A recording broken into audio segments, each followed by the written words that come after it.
On today's show, I'm going to be wrestling with a question. What would a civilization look like if a large percentage of the population had Asperger's? Or what if the majority of the population was autistic? Or what if it was the actual norm? The overwhelming vast majority of the people in this civilization, if they were to have a form of autism, would it be detrimental or for the better? That's the question I'm going to be wrestling with in today's episode. What would such a civilization be like? And could it even function?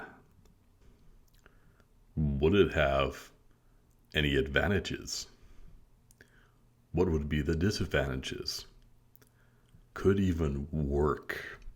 How would it organize?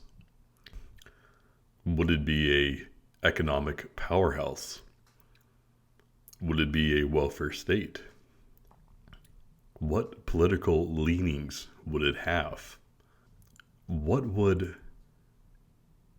the civilization's religion be like? And let's take it a step further. What if there was a planet that was inhabited by Aspies, people on the autistic spectrum? What would this planet be like? I think in a lot of ways, our sci-fi, our science fiction, has already kind of wrestled with this question, knowingly or unknowingly. Among Star Trek fans, for example, it's often said that Mr. Spock from Star Trek, the original series, would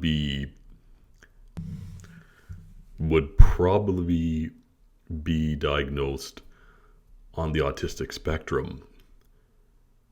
But if you look at the Vulcans, for example, or the Romulans, and you look at their civilization, how it's organized, and you look at their culture and how they interact with one another, I think that's very typical when you see groups of people on the autistic spectrum interact with one another and how they organize and what interests them. These civilizations are very technologically advanced compared to that of the humans or the Klingons or the Ferengi. The Romulans and the Vulcans, they're motivated and driven by the sciences. Even theology plays a very big part in their civilization. They wrestle with the deep questions about life and existence. They're a very immensely intelligent, intellectually driven people. But also look at the way they dress. Do you see how the Vulcans and the Romulans, they tend to wear very baggy and comfortable clothing? That's also very typical for people on the autistic spectrum. Also, look at their communication style with one another. It's very direct and to the point. Look at groups of Aspies communicating with one another and socializing with one another. Do you see how very similar it really is? So I'm making some arguments. If humans, or in particular people with Asperger's, were to more or less socialize more, maybe marry each other more often, start families, and more or less these autistic genes would be more common in the population. I think the show Star Trek, and just looking at the Romulans and Vulcans, I think this would be a pretty accurate description on what that civilization would look like. How would they sound? How would they dress? How would they socially interact with one another? I think they really nailed it on so many points. Whether that was intentional or not, I'm not sure. But when I look at the Vulcans and Romulans, I just think autism. I think, yeah, you know what? If enough autistic people got together and started their own civilization, it would probably look like that. Not like the Federation, definitely not like the Klingons, definitely not like the Ferengi. The Ferengi are pretty sociable. I think a civilization or a planet inhabited by people who are on the autistic spectrum, it would look very, very Vulcan or Romulan in appearance, in action, and even the way how they organize. They have like republics. They have a council. Or if you look at the Vulcans, they kind of have like a meritocracy of their wisest and brightest. They have their high teachers. The Vulcans, they're highly motivated by learning and understanding and self-development. I mean, look at their religion. Look at their guiding philosophy. It's about overcoming their flaws. Even the Romulans, they're a very intellectually driven race. But look how they organize. To me, Romulan civilization, I think, gets a lot of inspiration from Roman civilization. Real Rome, that is. Or Byzantine for that matter. Do you see how they organize? They have a senate. It's kind of like a meritocracy as well, where the wisest lead. Where the Federation, they kind of have a military rank system going. The Romulans, in my opinion, is more or less based off ancient Rome or the Byzantine Empire. The Klingons, they're more organized by households. It's almost a feudal system they have going there. The Ferengis, they strangely enough, they're a profit motivated, but also a theocracy.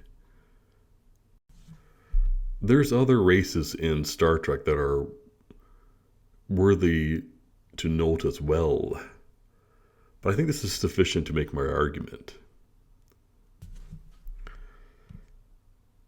I'm going to ask my viewers 2 questions on this topic. Have you ever seen that episode,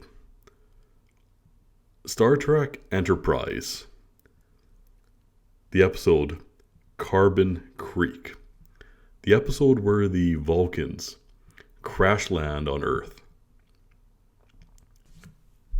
and they lived with the humans for some time?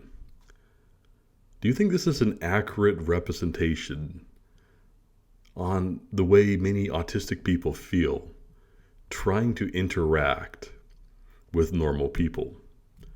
The humans represent normal people. Now, what if the Vulcans represented people on the autistic spectrum? Do you think this particular episode is an accurate representation on the day-to-day struggle many people on the autistic spectrum have? Do you notice in that episode how they try to dress like the humans? They try to socialize with them, and they just can't really get it right. And they're just like, there's a lot of quirks, and they just can't really completely fit in. But yet they're very scientifically minded, and they're kind of operating at a higher level intellectually. But yet they're socially inept and on so many levels. Also, take the time and look at the social interactions of the other Vulcans and Romulans in the other Star Trek TV series. whether be it from the original series to some of the older series to some of the newer series. Just take a look at how the Romulans and Vulcans struggle to socialize with the humans and some of the cultural differences between the two. Do you think this is an accurate representation of normal people trying to work with and socialize with autistic people and vice versa? Like, think of the episodes where the humans land on the Vulcan planet and try to communicate with the Vulcans. It just doesn't click. It's uneasy. It's weird. It's awkward. Now, my second question. Just look at both the Vulcan and Romulan empires, their civilization, their cities. Do you think a civilization composed of autistic people, would it look like this? Also, look at the way Vulcans and Romulans dress. Look at their clothing. If autistic people were to come up with their own fashions, would it look like this? Also, would their governments, their social institutions, if it was primarily run by people on the autistic spectrum, would it look like that? And would their civilization be more technologically advanced than neurotypicals? You got one civilization with normal people and another civilization composed of people on the autistic spectrum. Would that be an accurate contrast between the Federation versus the Vulcan Empire or the Romulan Empire? Would their art be similar? Would their theology, religion be similar? Would their guiding or motivating philosophy, would that be similar as well? Do you think this would be an accurate metaphor to use? I'm curious. Leave your comments below. Thank you for watching.